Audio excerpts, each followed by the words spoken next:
Fala pessoal, sejam muito bem-vindos a mais um episódio aqui do Power Mind. E claro, do meu lado aqui o nosso querido co-host, querido professor Rafael, tudo bem com você? Tudo bem, Paulo? Como é que passou desse carnaval? Passamos aí trabalhando, mas tá ótimo.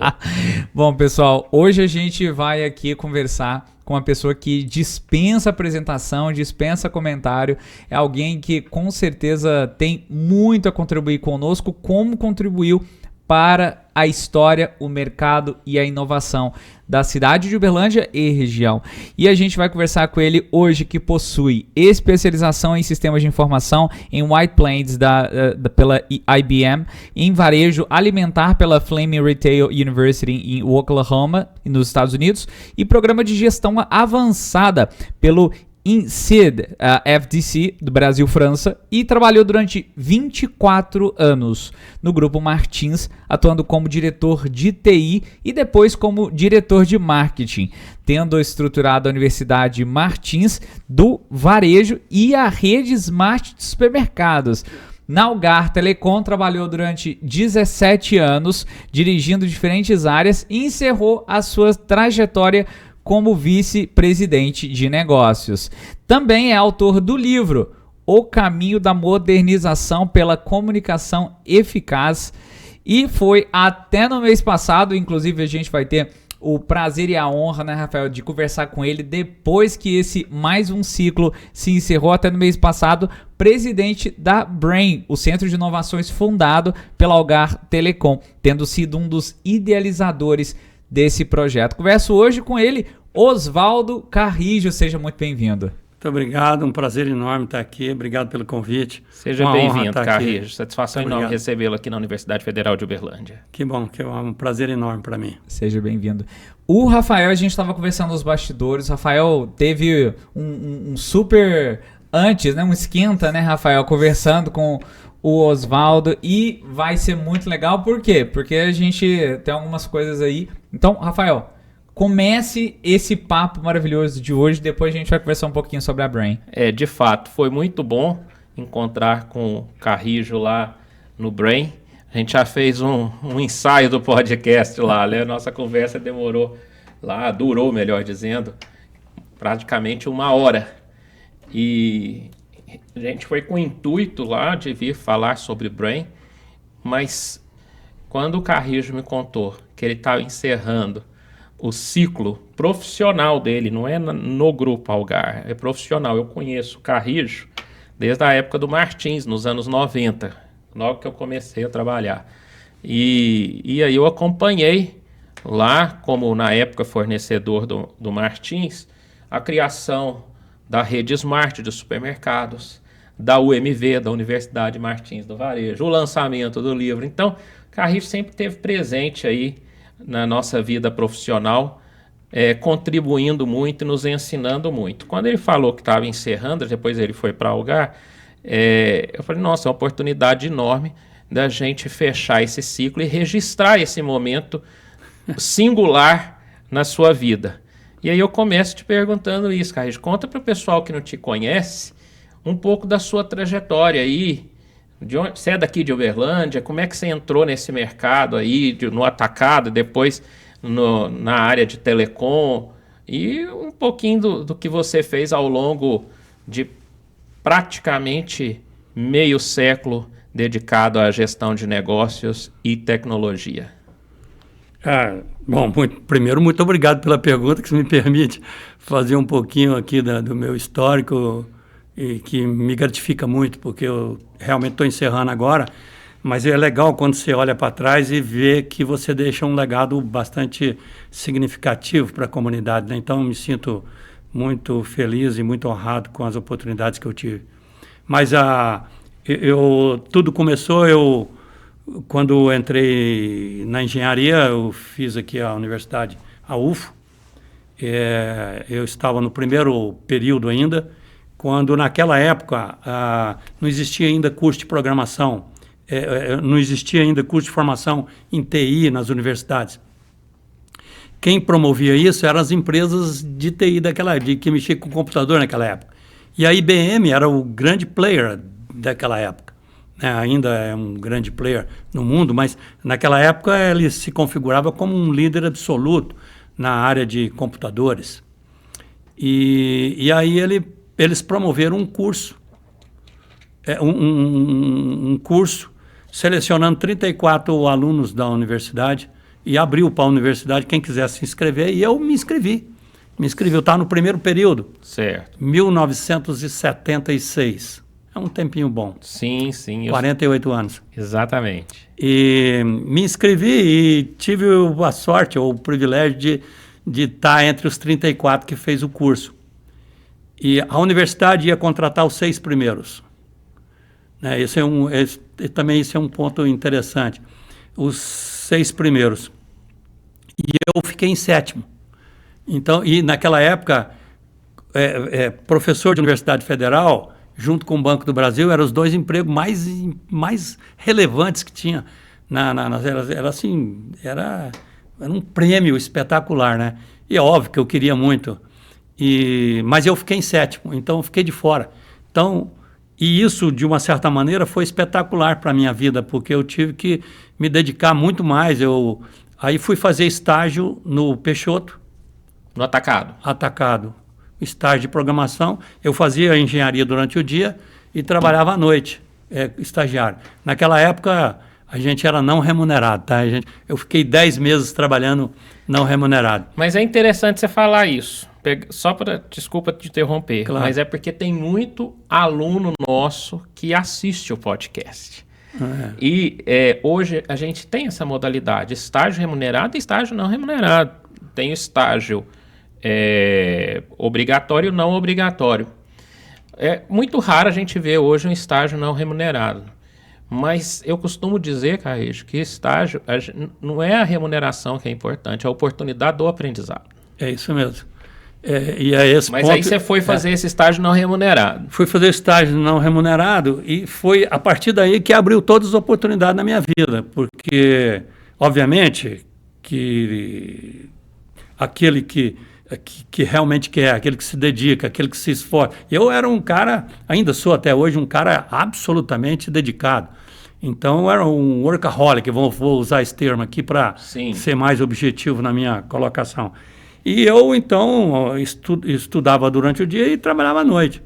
Mas eu era extremamente dedicado e me tornei um programador de excelência. Eu era um programador, naquela época, você programava, tinha 2 linguagens importantes, COBOL e RPG2. Hoje nem se fala mais em RPG2, mas eram as 2 linguagens. E eu me tornei um especialista em RPG2. E aí coincidiu da IBM estar lançando um mini computador. Naquela época só existia mainframe. Sim. Aí estava lançando os primeiros mini computadores que usavam RPG2. E Uberlândia teve várias empresas, entre elas a Granja Resende, que comprou um /32. E aí eu era um dos poucos caras que estava preparado no mercado para trabalhar nessa máquina. Tá? Porque eu tinha feito também, logo depois que eu fiz estágio no Peixoto, 10 meses, depois fiz mais 3 meses de estágio na IBM, também não remunerado, trabalhando nessa máquina, /32, que tinha um escritório. A IBM tinha um birô aqui em Uberlândia. Então eu trabalhei 3 meses e me especializei nesse computador, que foi me parece que tinha 15 empresas em Uberlândia que tinham comprado esse mini, muito mais acessível economicamente, muito mais fácil de comprar, e as empresas começando a falar em informática, nessa época de 1976. E aí, então, eu consegui, meu primeiro emprego foi Granja Resende, 1977. E para quem não conhece, né, só explicar o que é a Granja Resende. A Granja Resende se transformou depois na Resende Alimentos, e mesmo quando só Granja, ela era a maior granja do Brasil, né? Depois veio a se tornar a maior granja do Brasil. Espetacular. De cada, se não me engano, 3 pintinhos de um dia produzido no Brasil, um era originário da Resende. É verdade. E ela expandiu para diversos negócios. Essa marca Resende de alimentos que tem ainda surgiu por meio da Resende, e depois, por motivos que não vem ao caso aqui, a empresa foi vendida para a Sadia, que hoje é BRF. Então, a Granja Resende que você está falando é hoje o que a gente tem aqui em Uberlândia, a estrutura da BRF. É correto, na época, o fundador da grande, o Alfredo Rezende, era um grande empreendedor, era um entrepreneur nato. Sim. Né? E construiu um gigante, sem dúvida alguma. Mas eu fiquei durante 3 anos na Grande Rezende e logo em seguida eu fui para o Martins. E olha só que coisa interessante. Estava falando das oportunidades, né? Quem era meu chefe no Peixoto, quando eu estava estagiando gratuitamente, era o Washington. O Washington era meu chefe lá no Peixoto, era um executivo da época. Sim. E aí, quando eu estava na Grande Rezende, trabalhei lá 2 anos e meio, quase 3 anos, quem é que assumiu a gerência do Armazém Martins? Que tinha comprado o seu primeiro computador, 1/3, que usava a RPG-2. E se tornou um dos maiores clientes da IBM no Brasil, não foi? Se tornou um dos maiores clientes. Aí, esse antigo chefe meu lá no Peixoto, como eu tinha me dedicado, como eu era um cara que realmente, quando eu saí do Peixoto, ele ficou desesperado, queria até arrumar salário para mim e tudo mais, mas eu quis buscar outro tipo de oportunidade, ele foi lá e me tomou de volta. Então, eu fui trabalhar no Martins, e aí, por uma série de circunstâncias, acabei assumindo a gerência do CPD, naquela época se chamava Centro de Processamento de Dados. Sim, CPD. sim, me lembro. E eu então assumi a gerência, rapidamente a gerência do CPD, do Martins, e aí tive a oportunidade de construir. E foi num período que o Martins cresceu muito. 1980. Né? Porque naquela época, o maior atacado do Brasil era o Alô Brasil, né? Correto. E foi quando o Alô Brasil começou teve os problemas lá internos e começou a perder mercado, e o Martins veio e ocupou esse mercado e se tornou o maior do Brasil, né? O fundador do Alô Brasil, o principal, o sócio majoritário lá, ele faleceu, né? Muito jovem, Zé Alves. Faleceu muito jovem e não tinha sucessão preparada.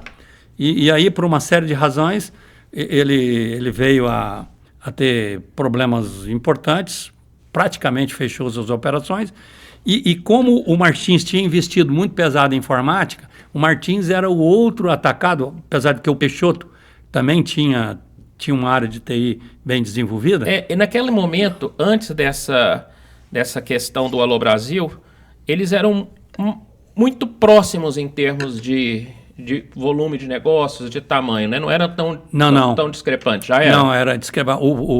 Era assim, na relação, você tinha Benjamin em São Paulo, que era o maior atacadista, só que lá Benjamin era atacado balcão. Por isso não, mas que o aqui Martins, entre o Peixoto e o Martins... Não, o Martins era muito superior. Era? Mas era Martins, depois Peixoto, depois Arcon, depois que... Não, desculpa, eu falei incorretamente.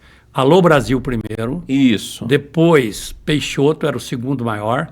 Depois sim. Arcon, depois Martins. Martins era muito petitinho, entendeu? Sim. Era petitinho, 1980. Era pequenininho. Os problemas que fizeram com que a empresa tivesse dificuldades, o Alô Brasil, aconteceu por volta de 1983. E nesse momento a gente já estava preparado com todos os sistemas. E também nós tínhamos um executivo muito arrojado que de fato empreendeu e fez o Martins tomar o espaço, o buraco do Brasil que o Alô Brasil acabou deixando. Então o Martins teve na década de 80 um crescimento avassalador, né? Eu te fiz essa pergunta, sabe por quê? Estou te interrompendo assim, mas é porque é tão importante a gente mencionar isso para quem nos vê. Foi muito importante para o Martins no período de expansão vertiginosa, que é essa aí da década de 80. 80 e 90. O TI. Porque foi o que possibilitou suportar esse crescimento tão acelerado, não? Eu vou dar alguns exemplos que configura aí de forma sem questionamento, tá? Para você ter uma ideia, nós recebíamos todos os pedidos via malote, via correio. Sim.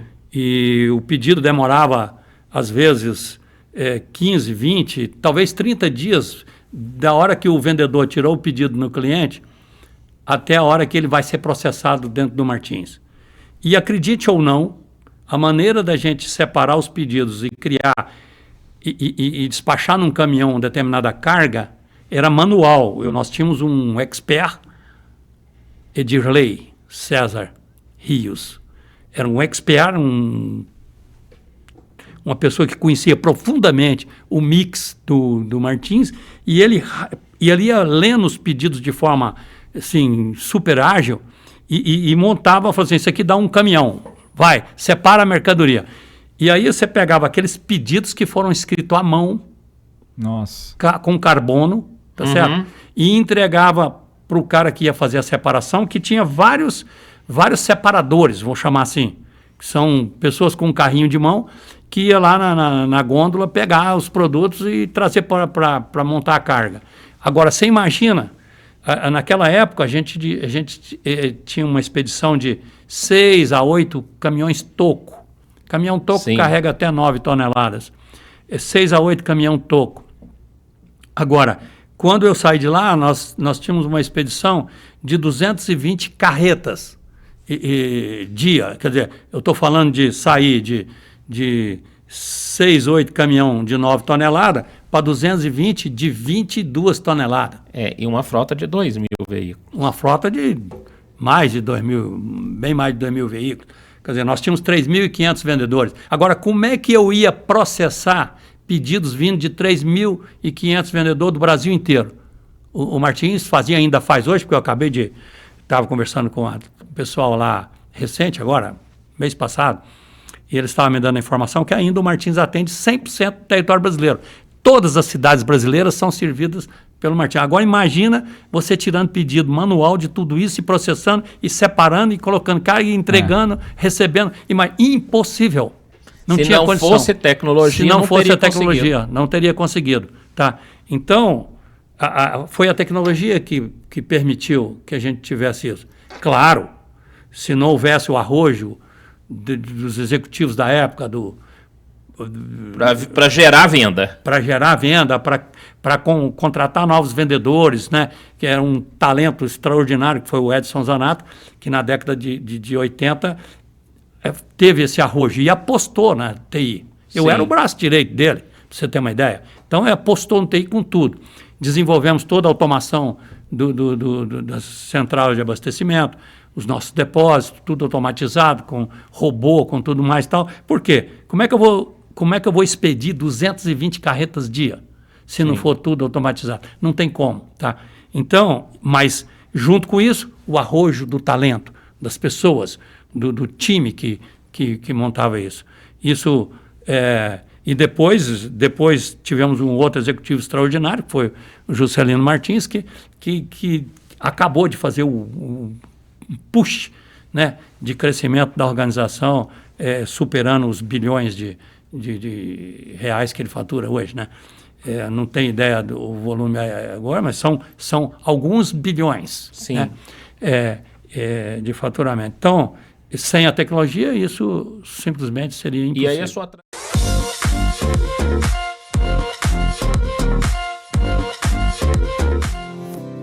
Você já se imaginou sendo responsável por dispositivos capazes de solucionar problemas ou realizar atividades de maneira independente, como os carros autônomos ou os robôs que atuam nas indústrias? Ou por desenvolver plataformas, mecanismos, aplicativos relacionados à segurança de dados, inteligência artificial e tecnologia da informação, conhecida popularmente como TI.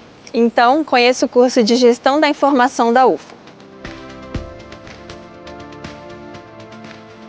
Se você é uma pessoa curiosa e se identifica com os meios digitais, com a tecnologia e quer atuar no mundo corporativo ou até mesmo empreender no seu próprio negócio, o curso de Gestão da Informação da Universidade Federal de Uberlândia é ideal para você.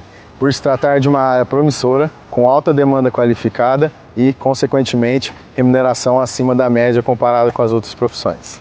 O curso de bacharelado dura 4 anos e oferece 60 vagas a cada semestre. Nessa graduação, você aprende a elaborar e executar processos relacionados à automação de máquinas no geral, seja nas fábricas ou em qualquer outro setor da economia. bem como ser responsável pela gestão eficiente de ambientes computacionais e garantir a segurança da informação das empresas no meio digital. No curso você aprende ainda a elaborar estratégias e soluções que sejam eficazes e viáveis, que possam contribuir com a mobilidade das pessoas e melhorar a gestão das cidades inteligentes.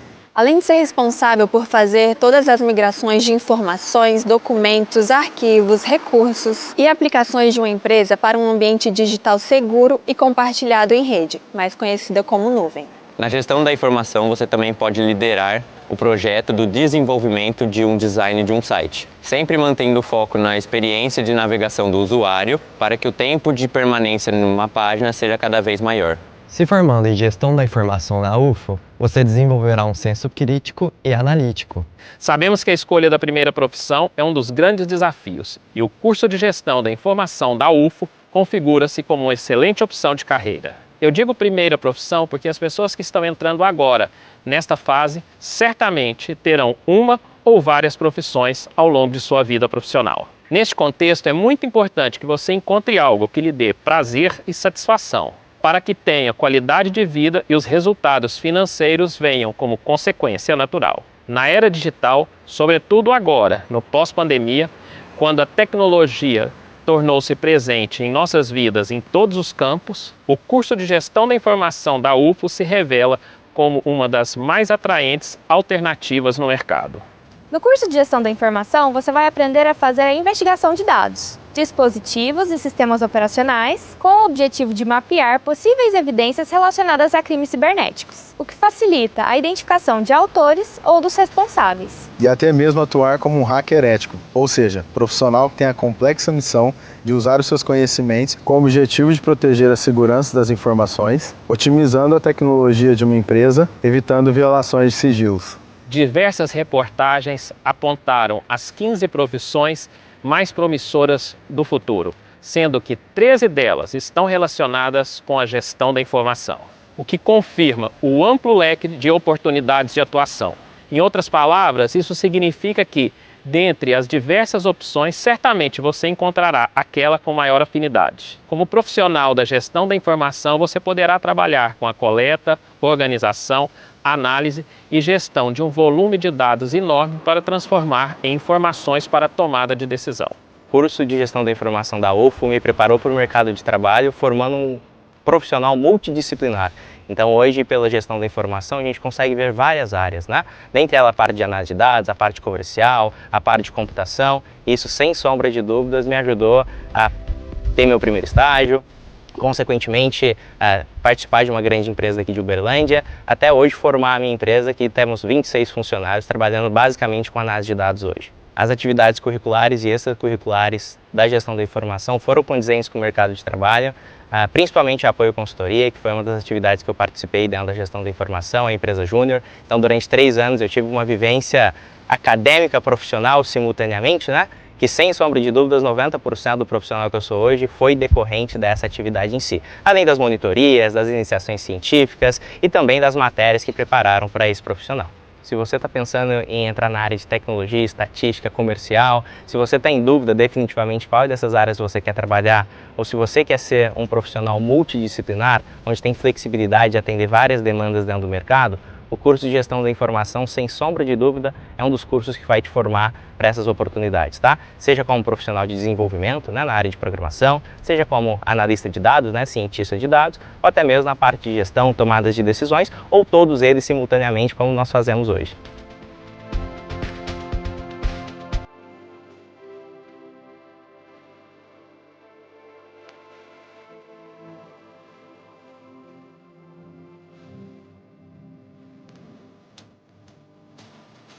Segundo os dados do MEC, atualmente no Brasil existem 5 instituições de ensino superior que oferecem o curso de Gestão da Informação. E o único que tem a nota máxima e a característica de combinar a gestão de negócios com a tecnologia da informação é o da UFO. Então já sabe o que fazer, né? Vem para a Gestão da Informação! Vem para a UFO!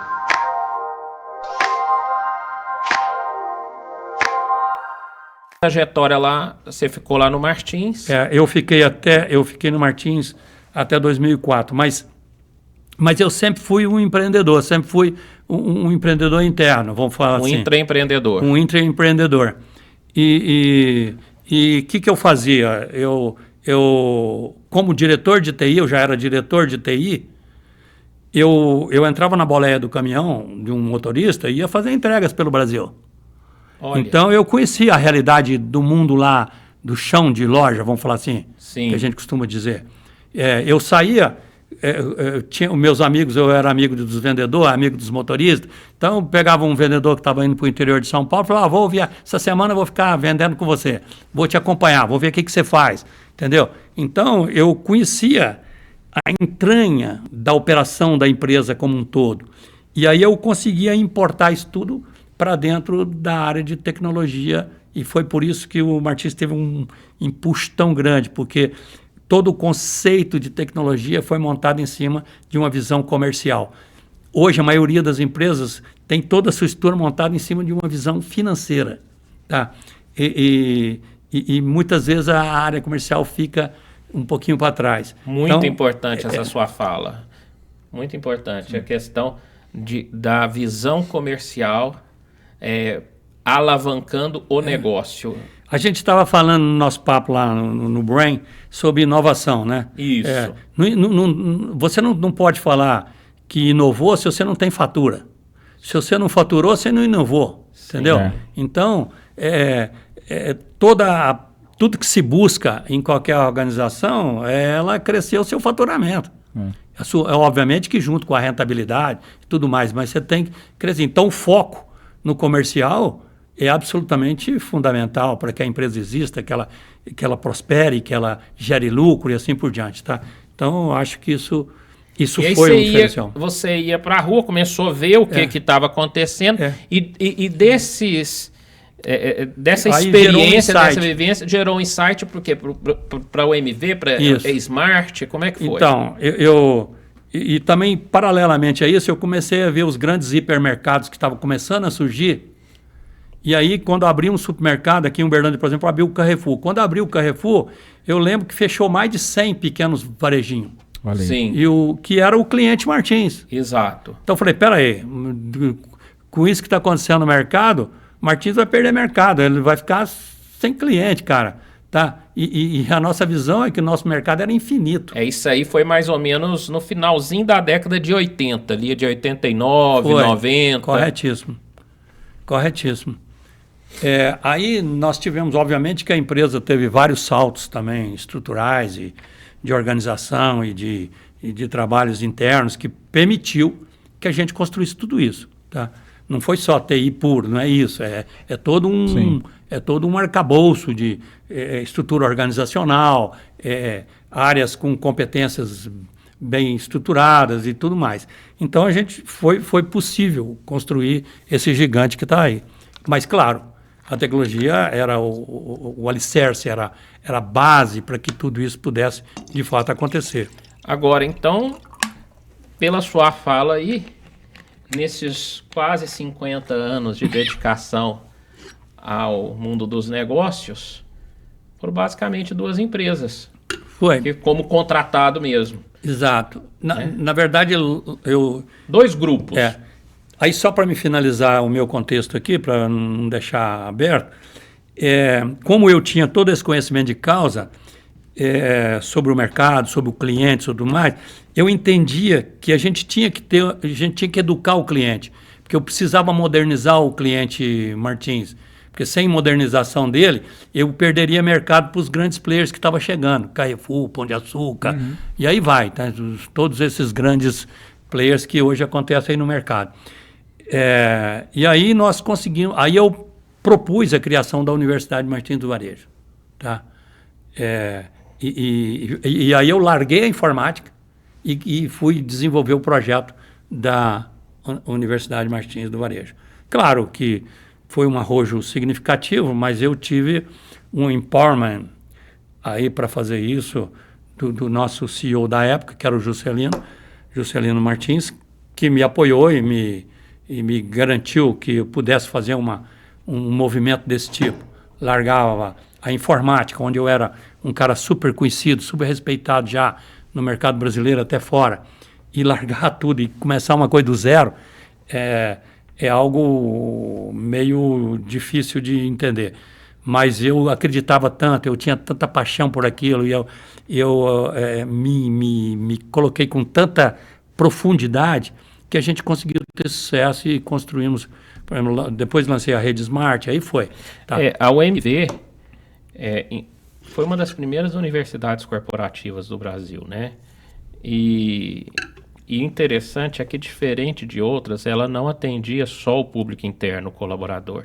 Ela veio para atender o cliente, né? Sabe por que é uma coisa que hoje muita gente está fazendo, que é a plataforma educacional, mas, na verdade, o Martins anteveu isso por meio de você, criando essa capacitação para o cliente, que era muito pouco. Naquela época, quase que não existia. Correto. E você sabe que, para ser muito, muito honesto, é porque eu não sabia o que era universidade corporativa. Você leu aí no meu currículo que eu fiz a Fleming Retail University. A Fleming, na verdade, é um grande atacadista americano, tá certo? E eu fiquei sabendo que ele treinava os clientes deles lá, aí eu consegui fazer uma triangulação e consegui uma oportunidade de fazer esse curso lá em Oklahoma. E lá, quando eu cheguei nessa entidade onde eles davam os cursos para os clientes deles, ele formava filhos dos sucessores das empresas. À medida interessante. Então, eu achei muito interessante. Fui lá fazer o curso, fiquei lá 45 dias com eles. E aí, a hora que eu cheguei de frente para o local onde que eles faziam os treinamentos, estava escrito na fachada, Fleming Retail University. Eu achei aquilo genial. Só trocou o nome da empresa. Aí eu peguei, chegando aqui, falei assim, esse troço que nós estamos fazendo aqui vai chamar a Universidade Martins do Varejo. Eu nem sabia o que era universidade corporativa, não tinha nem ideia disso. Olha que interessante. Tá? Aí depois que eu fui aprender sobre universidade corporativa. E é fato que você falou. Lá nós criamos a universidade para o cliente, para fora. E a maioria absoluta das universidades corporativas que eu conheço é voltada para dentro, é para o seu funcionário. E tem essa diferença realmente bem significativa e permitiu que a gente desse voos incríveis. Para fechar esse ciclo do Martins e chegar no nosso assunto de hoje. Rede Smart de supermercados também foi uma grande inovação no mercado. Sim. E até hoje colhe-se os frutos. Porque o último dado que eu tenho, não sei se ainda está nesse patamar, mas era a maior rede independente, ou seja, que não pertence, as lojas não pertencem a um mesmo dono, né, de supermercados, é uma associação, vamos dizer assim. Na minha época, quando eu saí de lá em fevereiro de 2004. Mas já tinha essa posição, eu me lembro. Eu deixei a empresa com 860 lojas em todo o Brasil, 860 lojas. E naquela época, isso que você está falando é um fato. Hoje eu não saberia te falar. Tá, eu não sei te dizer. Mudou muito o mercado. Pequeno e médio varejista. Tem muita composição, tem muitas redes. Mas o dado que eu vi a última vez foi esse, que ainda se mantinha nessa posição. Mas aí você foi para Algar? Não, aí antes, quando eu saí do Martins, eu criei uma empresa de consultoria, a Multicom, Business Builder, que hoje ainda é uma empresa de muito sucesso. Hoje é uma empresa de consultoria em varejo e planos de fidelização, programas de fidelização. A Multicom ainda existe, mas fui eu que fundei a Multicom e convidei hoje o principal dono dessa empresa, é o Sávio Pinheiro, que era meu colega, e nós juntos construímos a Multicom. Fiquei lá durante 2 anos e meio, mas não é muito o meu perfil, o perfil de consultoria específico. E aí a Algar me convidou para um grande projeto que ela tinha aqui, que era dirigir a área de concessão, que naquela época representava ali da Algar Telecom hoje, a antiga CTBC, né? Era mais ou menos 90%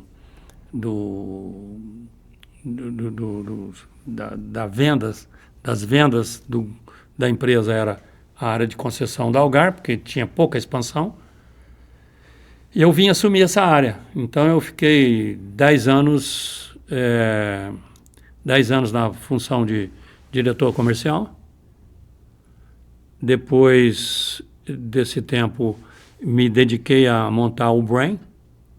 Foi no final de 2016 até o meio do ano de 2017. Tivemos apoio de consultorias, a BCG foi a consultoria que me apoiou. Fizemos benchmark no Brasil, na Europa, de áreas desse tipo, tá? E a gente concluiu uma coisa muito interessante que vale a pena a gente dividir aqui com todos os seus ouvintes. A gente identificou o seguinte, que nós tínhamos uma área de inovação muito rica dentro da Algar Telecom. Muito rica, muito ativa, muito provocativa e é muito atuante. Só que durante 4, 5 anos que a gente teve essa estrutura, a gente fez uma análise de retrospectiva e percebeu que todas as inovações que nós fazíamos era inovação incremental. Não tinha nada disruptivo. E aí a gente fez uma análise mais profunda disso e a gente concluiu que a grande dificuldade das empresas maduras de fazer disrupção no seu negócio é porque todo mundo está focado, todo mundo interno está focado no curto prazo. Então, se você está focado no curto prazo, todas as ideias novas que vêm para melhorar os processos ou serviços ou produtos daquilo que é o seu dia a dia. Tá certo? Porque você está preocupado em atingir seu resultado da semana, do mês, do semestre. Mas será que também não seria uma cultura no Brasil de não ter as empresas, né? Digo, um departamento bem definido e autônomo de P&D?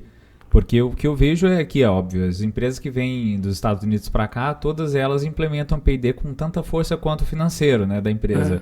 Mas no Brasil a gente não vê esse mesmo incentivo, essa mesma autonomia, né? Para produtos e desenvolvimento a gente ter essa... Sim, você traz um ponto importante, tá? Que é uma das formas de fazer. No entanto, o que a gente percebeu? Nós percebemos que se a gente criasse uma entidade fora da empresa-mãe, legal, que não tivesse com os objetivos do dia a dia, pudesse pensar de forma mais disruptiva, ainda mais autônoma, e mais de médio, mais autônoma, legal, mais independente. Então, aí nós montamos o Brain como uma entidade fora da estrutura mãe, que era a Algar Telecom, porque o Brain é um instituto de ciência e tecnologia privado, cujo nome, o nome fantasia é Brain, mas ele é um instituto de ciência e tecnologia privado e que é regulado pelas leis de um instituto de ciência e tecnologia como qualquer um tem aí no mercado. E por isso nós somos independentes. Eu, por exemplo, respondo a um conselho independente. O conselho da Algar Telecom é um, o conselho do Brain é outro. Tá certo? Eu tenho autonomia em relação ao Algar Telecom. Apesar de que a Algar Telecom é que me banca economicamente, financeiramente, ela que banca o Brain. Tá certo? Mas eu entrego de volta para ela em novos produtos, serviços, legal, processos. Eu vou melhorando e vou demonstrando que eu tenho valor.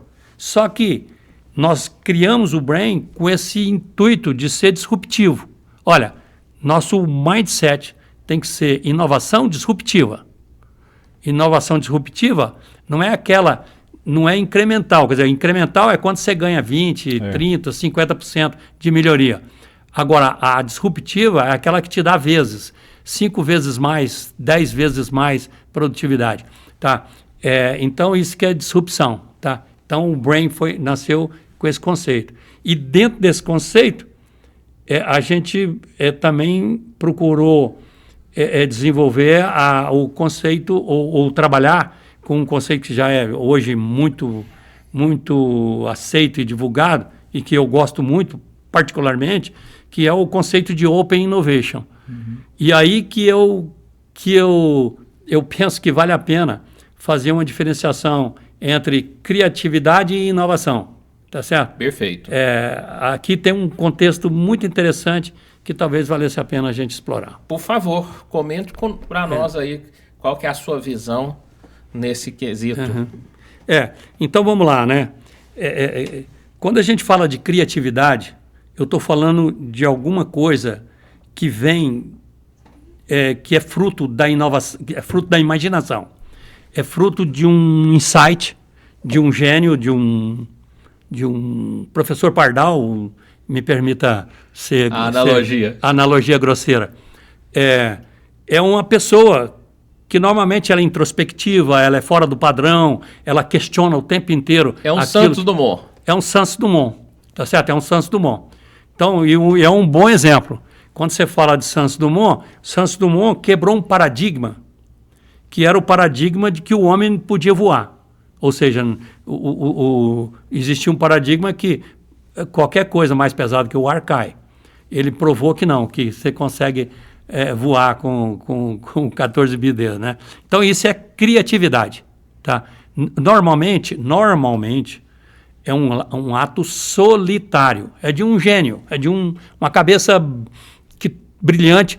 Você só vai saber que ela é brilhante depois que você conseguiu, que deu certo.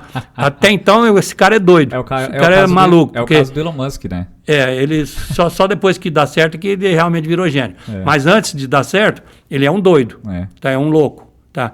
Então, ele é um cara meio fora do padrão, tá? Os caras que cria.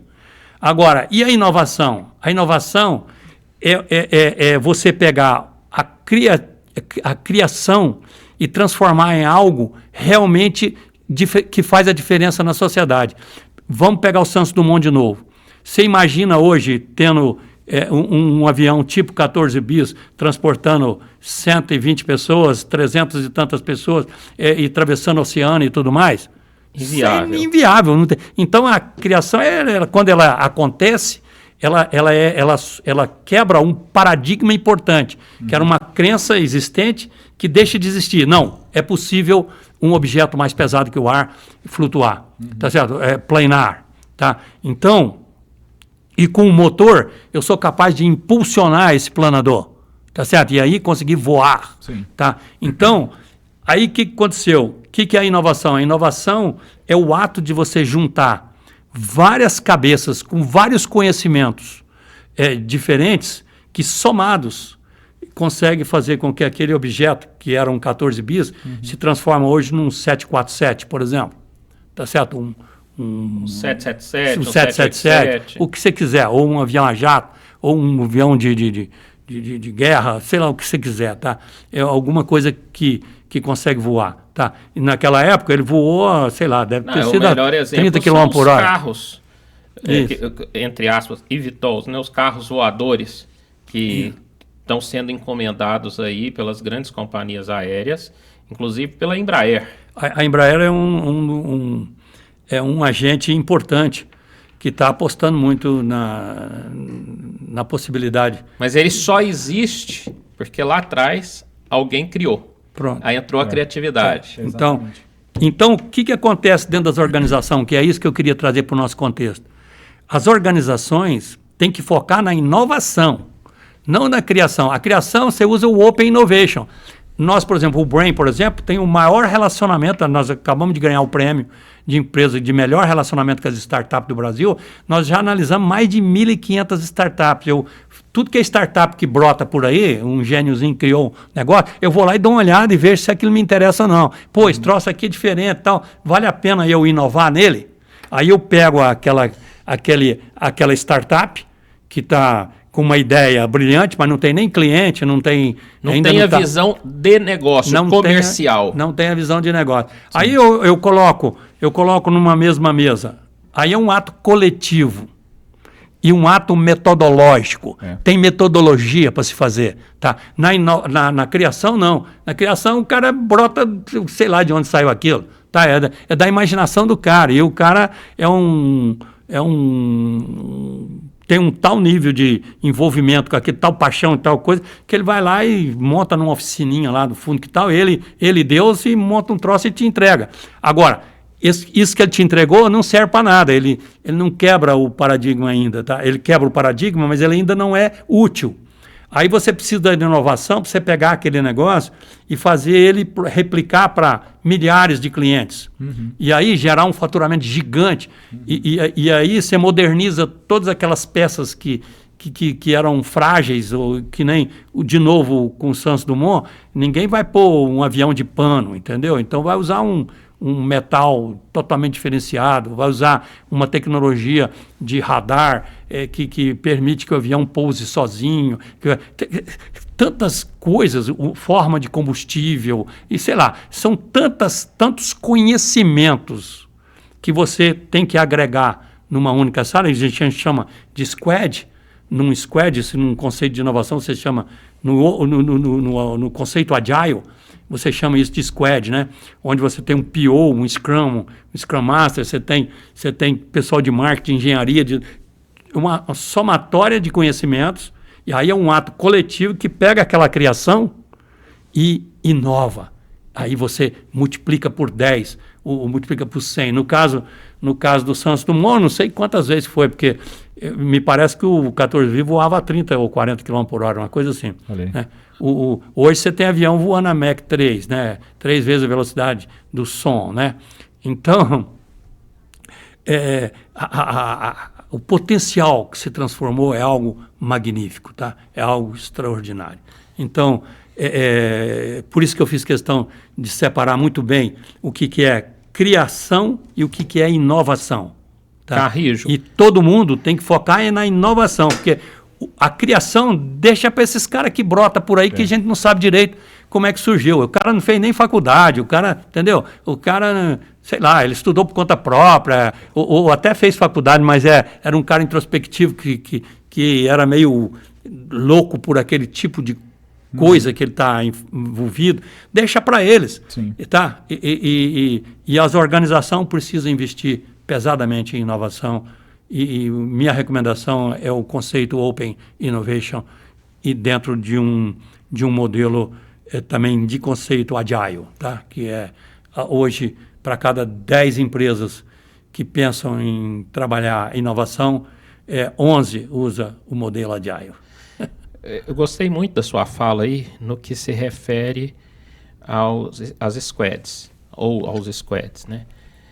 Eu queria que você comentasse um pouquinho, para quem não conhece esse modelo de gestão, como é que isso funciona lá no Brain, que outras empresas também têm utilizado. E quando nós encontramos, uma das questões que me fez te procurar é porque tudo isso que você está falando tem uma aderência muito grande com o nosso curso de gestão da informação. Como eu comentei com você lá presencialmente, é o único curso do Brasil que tem essa característica de combinar gestão de negócios com tecnologia da informação.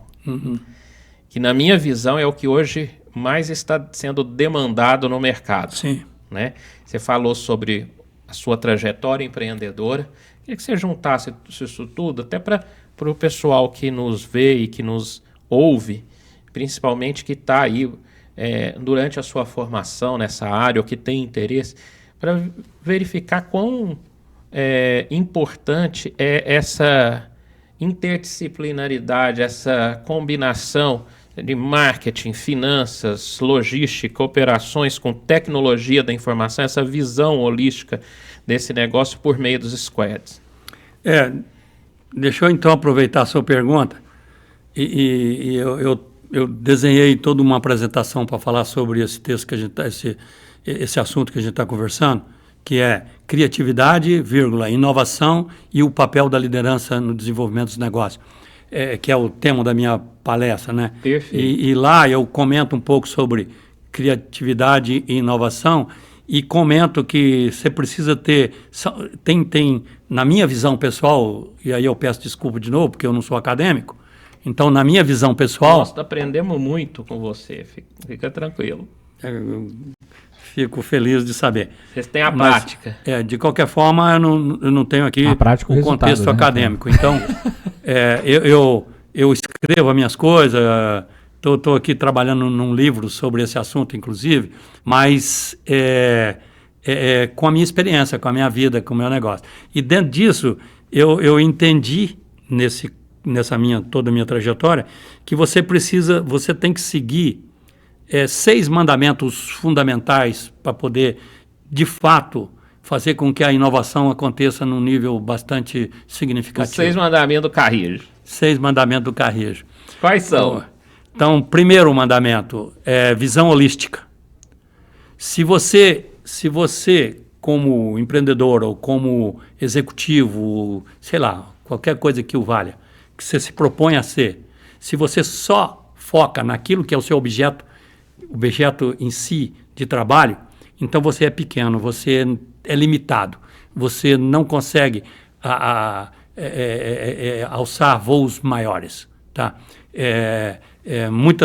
Eu que tenho aí 48 anos de vida executiva, tive muita gente que ficava incrédulo de não conseguia entender por que ele sendo tão bom no que faz, ainda assim ele não consegue promoção e o outro que é menos bom que ele conseguiu.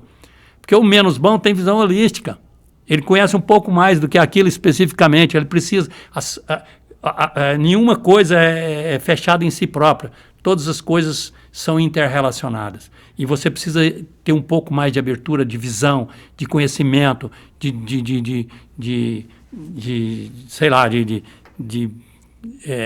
definição, para que você possa ampliar aquilo que você está fazendo, tá? Então, visão holística, primeira lei. A segunda, autoridade sobre os recursos.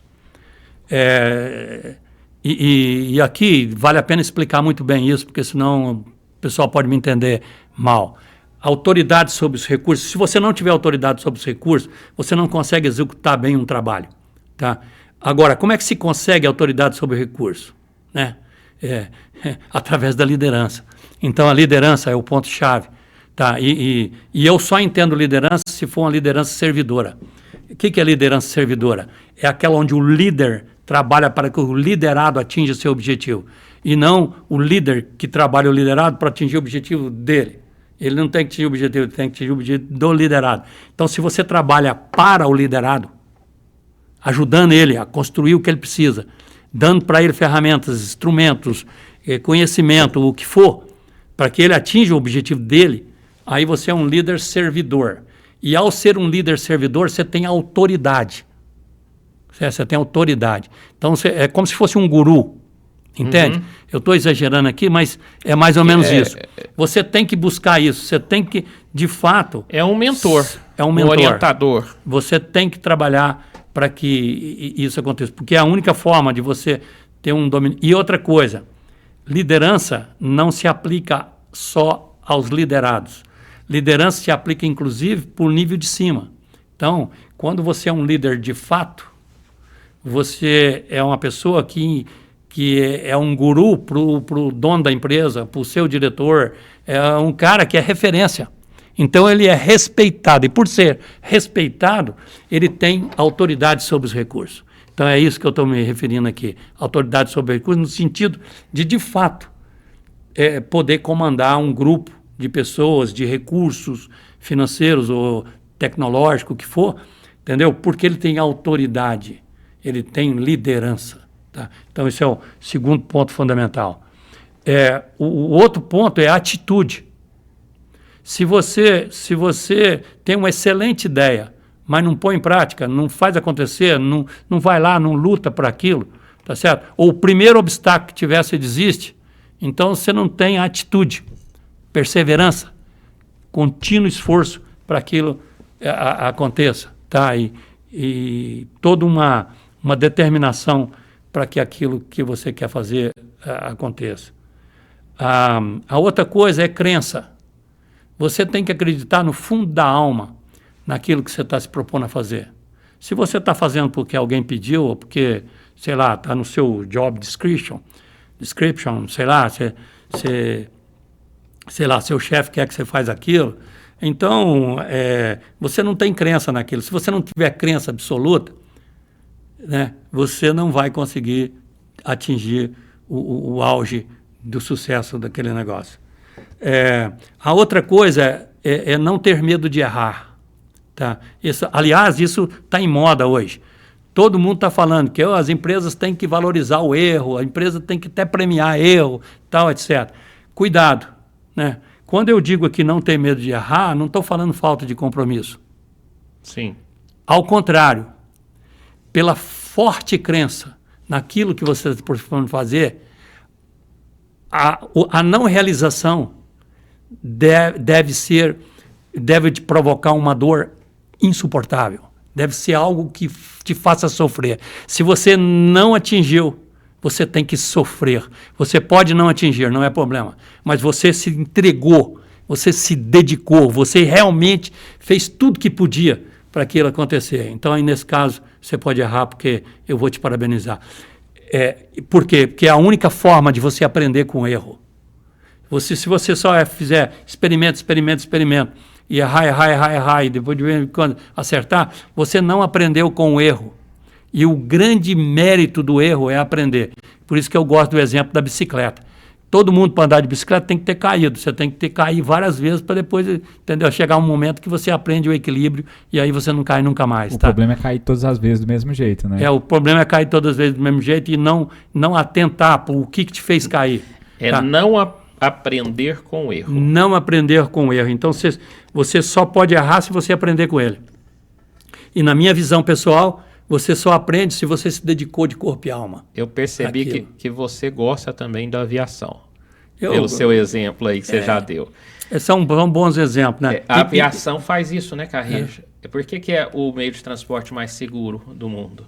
Porque cada acidente ou incidente que tem é registrado no mundo inteiro e eles aprendem com aquilo e não voltam a cometer o mesmo erro. E então passa a ser uma regra. Seu.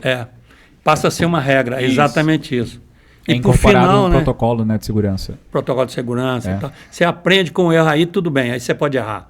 Agora, o Carrijo, eu acho que um dos principais problemas quando a gente fala, por exemplo, não tenha medo de errar, ou seja amante do erro, ou seja amigo do erro, é porque a gente, na verdade, quando essas pessoas falam sobre erro, acho que elas deveriam falar sobre a tentativa, né? Mas não a tentativa desapegada, mas a tentativa científica, né? De um método que está cada vez testando e cada vez mais próximo do resultado positivo, né? Sendo que os outros negativos foram os erros, né? Nenhum projeto, eu não conheço pelo menos, nenhum projeto nasce pronto. Nenhum projeto tem assertividade quando ele nasce. Ele está errado.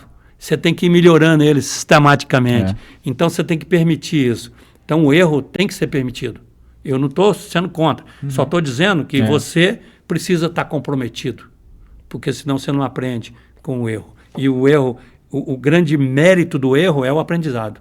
Esse que é o ponto. E, por fim, paixão pelo que faz. Né? Aí, nesse caso, estou falando de amor. Né? A gente se entrega, dedica, tem tanta paixão que você...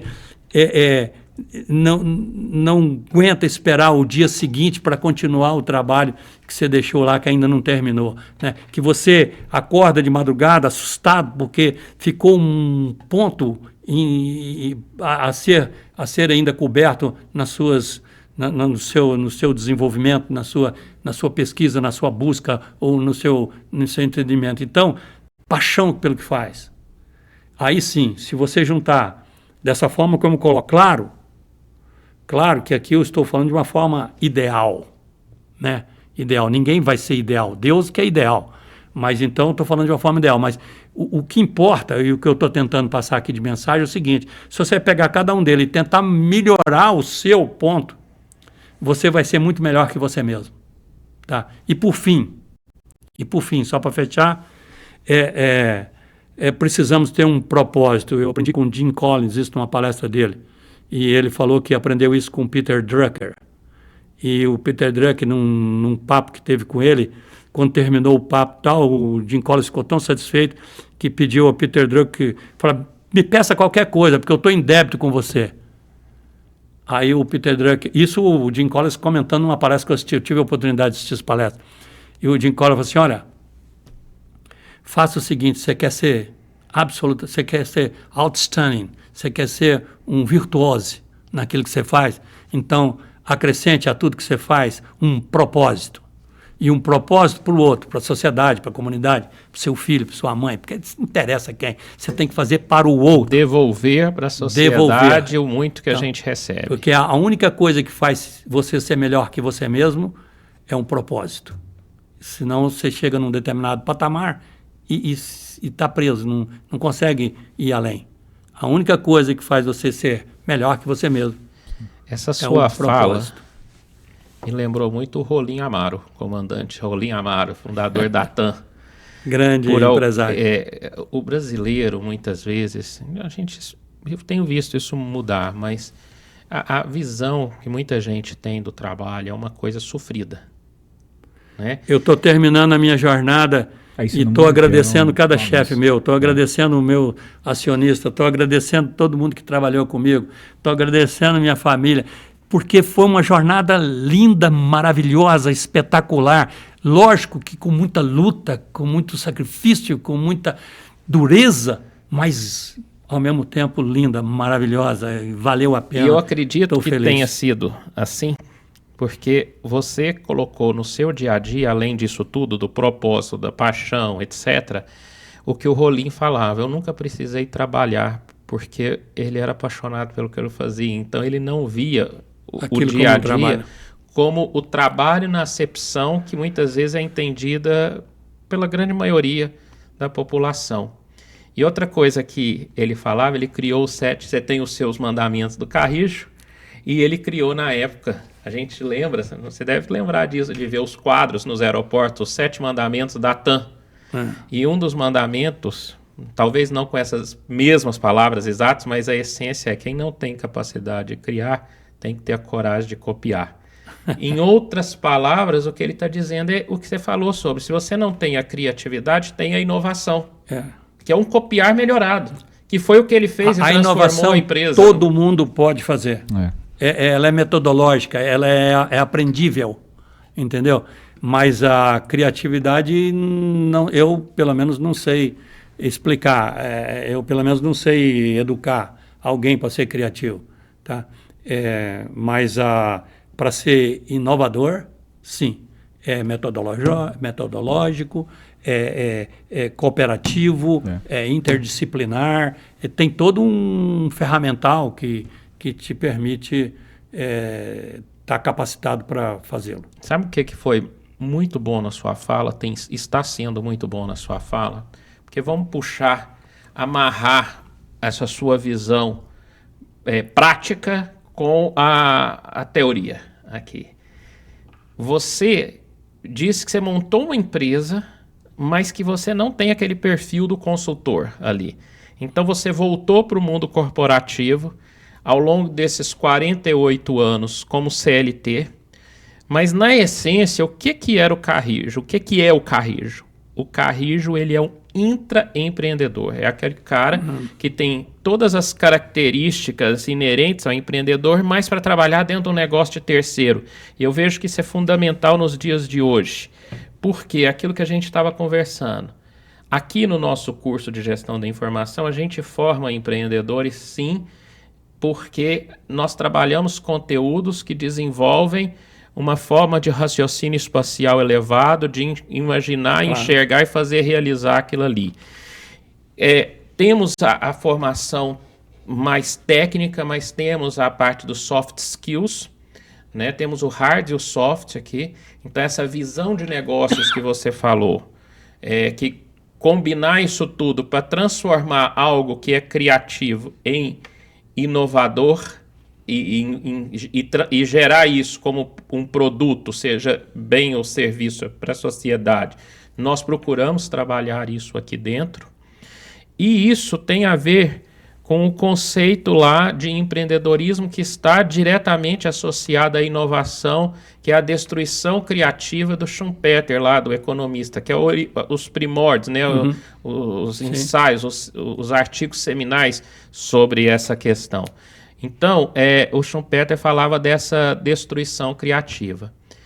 E aí vem ao encontro do que você está falando. No fundo, você está falando essas mesmas coisas com outras palavras, que é a capacidade que muita gente fica preocupado porque se inspira em casos, como ele falou, do Elon Musk, do pessoal da Meta lá, do fundador Mark Zuckerberg, etc. E todo mundo que fica querendo ter uma ideia mirabolante.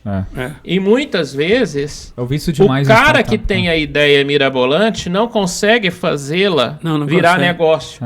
Então nós precisamos realmente de pessoas que transformem essas ideias em negócio. Então, ao invés de a gente ficar querendo buscar a ideia mirabolante, porque quem tem essas ideias mirabolantes, elas já brotam por si só. Tem aquela corrente que fala que o empreendedorismo pode ser trabalhado, eu acredito, mas acredito em parte. Essa coisa que você falou, eu concordo plenamente contigo. O sujeito já traz, meio que nasce com aquilo ali. Né? Óbvio que, muito provavelmente, tem vários aspectos da educação desse indivíduo que levou ele a ter aquela característica. Porque nós, seres humanos, isso eu acredito piamente, somos aquilo que fomos educados. Isso é comprovado, viu? Somos aquilo que é educado. Eu nasço sem saber nada, eu preciso aprender tudo, andar, preciso aprender a falar, preciso aprender a comer, preciso aprender tudo, tá? Então eu sou aquilo que eu fui educado, tá? Então, lógico que por alguma razão, ou mesmo que seja neurótico, entendeu? Mesmo que seja uma doença, entendeu? Sei lá, uma doença psíquica, fez o cara ser meio Tem que seja um meio TDAH, malucão. né, Rafael? Sim. É que agora Nem a gente seja não um tem TDAH, tempo. né? Eu tenho umas explicações muito interessantes sobre isso, mas é pena que é longa. Mas nós ainda temos uns minutinhos finais aí que se você quiser colocar essa ideia sua, dá tempo. Bom, então vou explicar um pouquinho de como é que eu cheguei nesse material todo que eu escrevi. Eu sempre fui ligado muito à inovação, sempre, minha cabeça sempre foi querendo questionar o status quo das coisas, não importa o quão bom que esteja ou não, né? E teve uma vez que eu tive um insight provocado por uma palestra que a minha esposa me obrigou a assistir, tá? Minha esposa é psicóloga e veio aqui um psiquiatra aqui em Uberlândia, que era muito famoso, deve ser ainda, eu não sei, deve ser vivo, chama Caio Próskino. O professor Caio Próskino, ele veio fazer uma palestra aqui sobre loucura, né? Sobre loucura. E a minha esposa, psicóloga, ela queria assistir o cara porque o cara é famoso e tal, um guru aí. E aí eu, para agradar a minha esposa, eu fui, né, com ela. Fui lá assistir a palestra.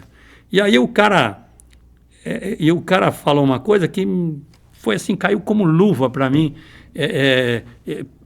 imaginar como é que se dá a criatividade e a inovação, tá? Ele falou o seguinte, que para definir o cara louco, é muito fácil, basta definir o cara normal. O que é um cara normal? Aí ele explicou, vou explicar primeiro o que é um cara normal, depois fica facinho de entender o que é um cara louco.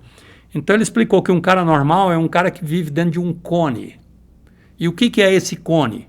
São as regras, as leis, a cultura, tudo aquilo que te reveste e que gerou paradigmas que você aceita como verdadeiros. Então, se você aceita aquilo como verdadeiro, eu vou dar um exemplo esotérico aqui, tá? Vamos supor que nós estivéssemos aqui fazendo essa palestra sem roupa. Ninguém aceita isso, não tem cabimento. Mas ninguém precisa falar que eu tinha que vir aqui vestido. Uhum. Eu já venho porque eu aceito isso como uma regra. É um padrão, é uma coisa aceita, é uma coisa que é assim que tem que ser feita. Mas, entendeu? Mas de onde vem isso? Entendeu?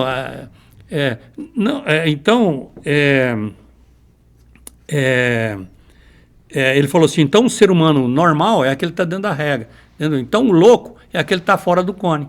Então ele explicou. Aí me deu um insight incrível, porque foi o seguinte, falei, poxa, então é o seguinte, a criatividade só pode acontecer fora do cone, porque quem está dentro do cone, ele aceita o que é dado. Se você aceita o que é dado, você não consegue fazer uma disrupção, tá certo? Você não quebra o paradigma, porque você aceita.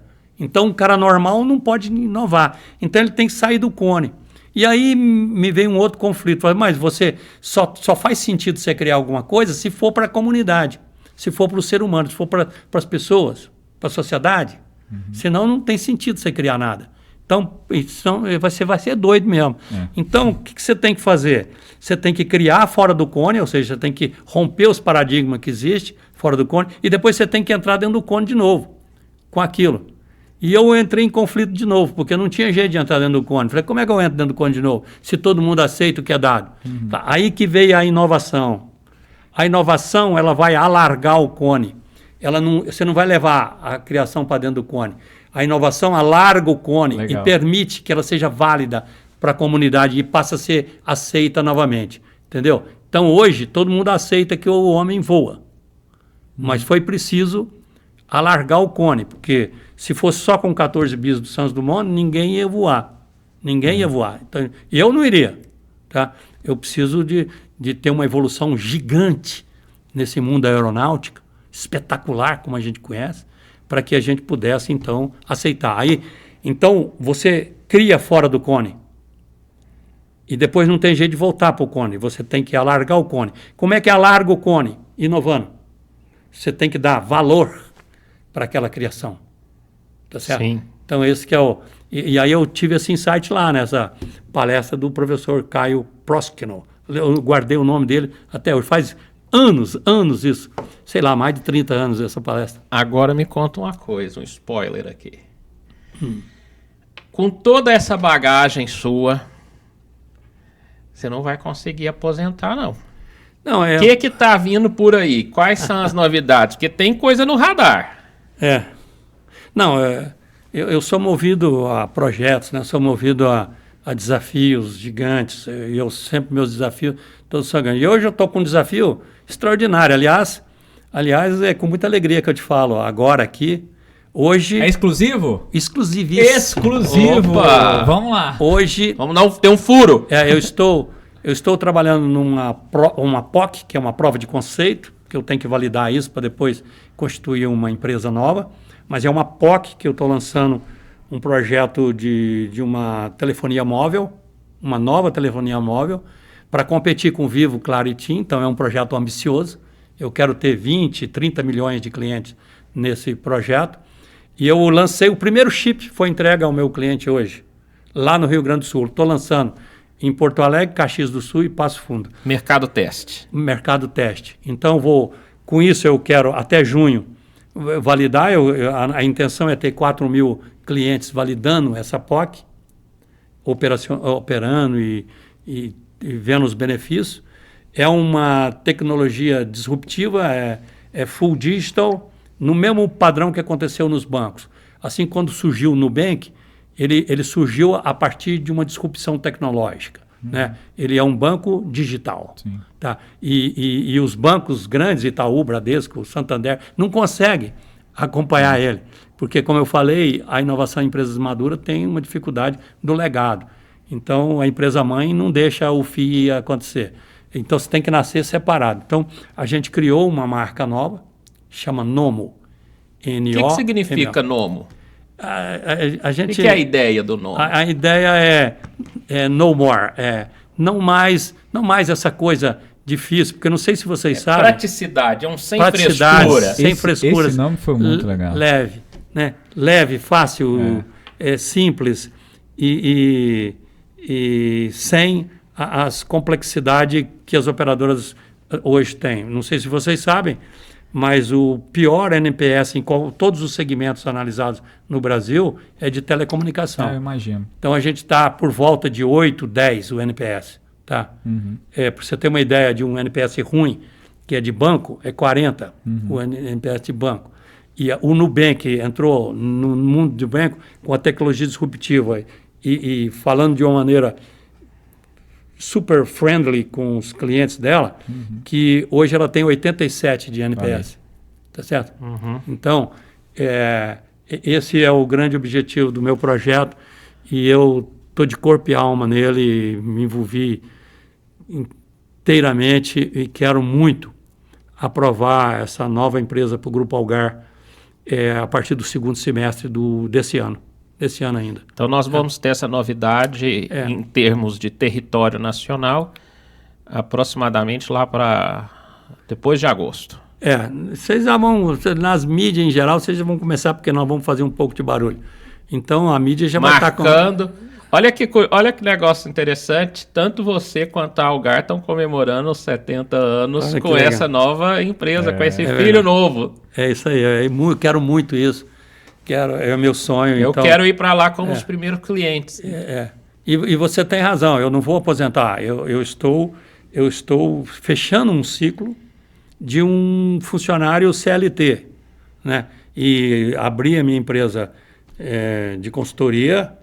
Eu vou ser um advisor, um consultor de um advisor, que vou me propor a fazer algumas coisas no mercado e inicio com esse projeto que eu acabei de colocar. Então, vocês vão ver logo aí, OC Carrijo, consultoria, fazendo o seu trabalho aí, garantindo que tudo que eu vivi, tudo que eu conheci, tudo que eu aprendi, eu pudesse ainda continuar retribuindo para a sociedade como algo mais efetivo. E Carrijo, quais são agora, eu pergunto, hein, que todo mundo agora tá ligado aí, quais são suas redes sociais pra gente poder continuar te seguindo? Não, eu tô no LinkedIn, tô no Instagram. Uhum. Tá aí, né? Eu publiquei, se você olhar no Instagram, você vai ver que eu publiquei uma foto eu recebendo meu primeiro chip ontem.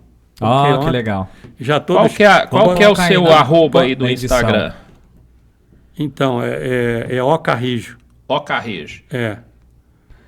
Para o pessoal, Carrijo é C-A-R-R-I-J-O, não é? É, C-A-R-R-I-J-O, exato. Isso. O Carrijo, hein? Eu vou só aqui para fazer um pouquinho de merchan favorável, vou dizer aqui quantas reações eu já tive de ontem para hoje, tá?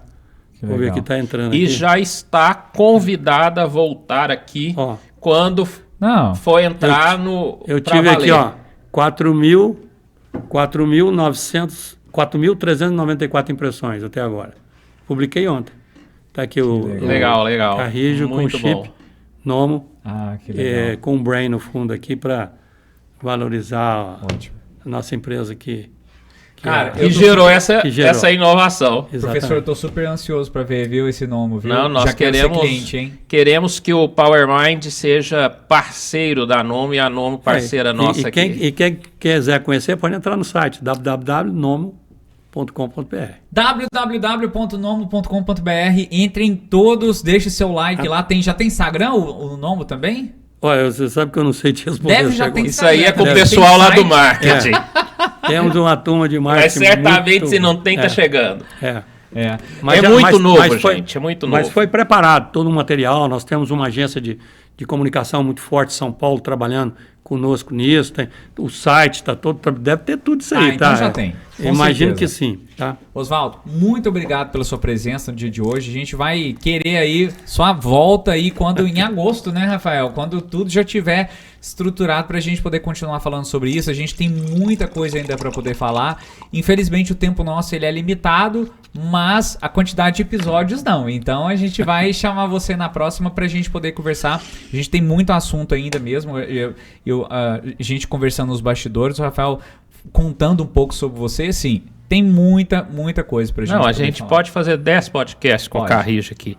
Fazer uma série. Não, sempre um prazer. Eu agradeço demais. Eu gosto muito toda vez que eu tenho a oportunidade de expressar o meu conhecimento, ou aquilo que eu acredito, eu me sinto recompensado, me sinto gratificado, entendeu? Então, eu que agradeço a oportunidade. Foi um privilégio para mim. Te agradecer demais por estar aqui conosco. A sua vinda é muito significativa para o PowerMind e para a Universidade Federal de Uberlândia. Você é um filho da casa, é uma prata da casa que nós temos. Na minha vida, você nem sabe disso, mas você sempre esteve presente, porque eu comecei a trabalhar junto com meu pai, que você conhecia, na área comercial de vendas. E o Martins era um cliente nosso. E eu, muito novo, com 18 anos, já atendi o Martins, 92, 93. Mas eu muito lembro. novo. Eu lembro. Eu me lembro de você lá. Então, eu vivenciei, que foi mais ou menos nessa época, a UMV. Eu me lembro da criação da UMV, tinha aquela revista mensal. Vitrine do Varejo, foi um projeto meu também. Legal. E me lembro da criação da rede Smart. E agora estamos aqui de novo com outro filho seu, que é a Nomo. Olha, torçam comigo aí para tudo dar certo. Se Deus quiser, porque Uberlândia é aquela coisa, né? O meio influencia no sujeito, o sujeito influencia no meio, o que você comentou aqui mais cedo. Algar é importantíssimo para Uberlândia. Uberlândia deve muito a Algar, mas Algar também deve muito a Uberlândia. Juntou essas duas coisas. É o filho, o meio e o sujeito ali, fazendo uma analogia. Então, para nós aqui do curso de Gestão da Informação da UFA, é uma alegria muito grande tê-lo aqui, porque você falou o que a gente trabalha no nosso curso, você falou sendo aplicado na prática. Que bom, que bom. Eu espero que nós tenhamos lá no Brain, lá na Nomo e nas demais empresas muitos frutos nossos, tendo uma trajetória como a sua ao longo dos próximos anos. Muito obrigado. Isso me gratificaria ainda mais, tá? Então, muito obrigado mesmo. Obrigado a vocês. Valeu, pessoal. E se você quiser ver mais episódios como esse, não deixe de se inscrever no canal Power Mind. Não deixe de curtir esse episódio de agora. E óbvio, dá seu joinha para que a gente possa continuar aparecendo para o pessoal por meio do algoritmo louco do YouTube, que até hoje ninguém entendeu.